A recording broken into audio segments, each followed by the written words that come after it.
today we'll be looking at the movie adaptation of Gege Akutami's one-shot, Jujutsu Kaisen Zero. This movie is a prequel to the smash hit anime Jujutsu Kaisen, and for the most part it follows the same formula as the show itself. The teen has a demon inside him, the Jujutsu world wants him gone, but Gojo intervenes. He makes new friends, and the adventure begins. Jujutsu Kaisen Zero follows the story of Yuta as he tries to break the curse between him and his childhood sweetheart. And for the most part, this is a textbook hero's journey story.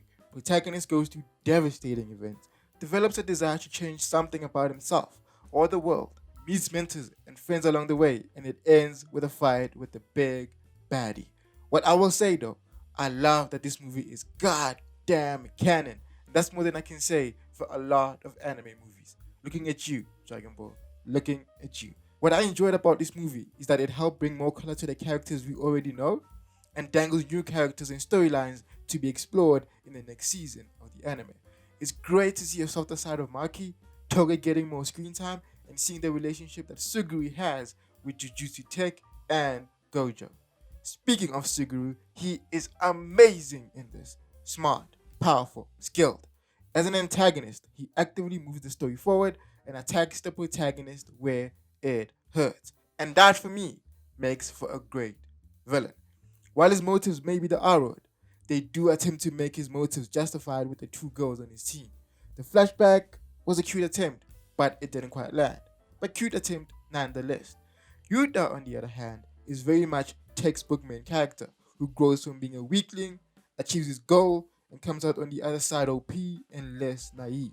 And that's the good and bad thing about his character arc. He completes the whole of it in this movie. It's good because you have a complete story, but on the other side, there's less of a story to tell. Or maybe that's just me being more invested in a superhuman pink-headed kid who has to bring an end to the king of curses. It feels like Maki, Toge, Panda, and Yuta were the original squad and they got swapped out for a more mainstream trio. Hyped up, kind MC with a demon inside of him, cool and aloof friend, and a girl to balance it out is a formula we've seen work before. I guess the author must have seen the current trio as a better fit into that mold. It's beautiful to see a glimpse of the events people talked about in the first season. From seeing the day that made Todo a legend, to seeing the moment Nanami set the Black Flash record. 100% he is here because of the fan service. You cannot tell me something different. This movie has its own great moments beyond these though. Yuta using Toge's curse abilities, Maki giving Yuta the best pep talk of a lifetime. Suguru pulling up to the school and declaring war, Yuta and Toga fighting a curse, and Gojo absolutely rocking the daylight out of Miguel. And man went from I got this to bruh. I just need 5 minutes. This movie is enjoyable throughout. And speaking of those fights, they were amazing. Give us a good balance between overpowered techniques and Oaks just exchanging hands. What made these moments even better was the animation invested into each scene.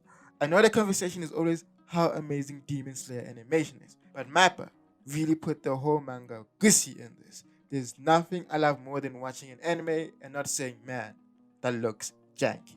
While all of this is great, I do feel like it's a super condensed version of the series itself. I'll repeat, the main character loses a loved one, gets involved in the Jujutsu world with a demon inside him, the upper management guys want him dead, Gojo intervenes, goes to school, makes friends, goes on missions, all with the threat of Suguru looming over everyone's head. Either way, I do appreciate they found a way to make the same story interesting. The character designs aren't really that different besides a few details, but I enjoy Toge's haircut in this. He looks absolutely cool.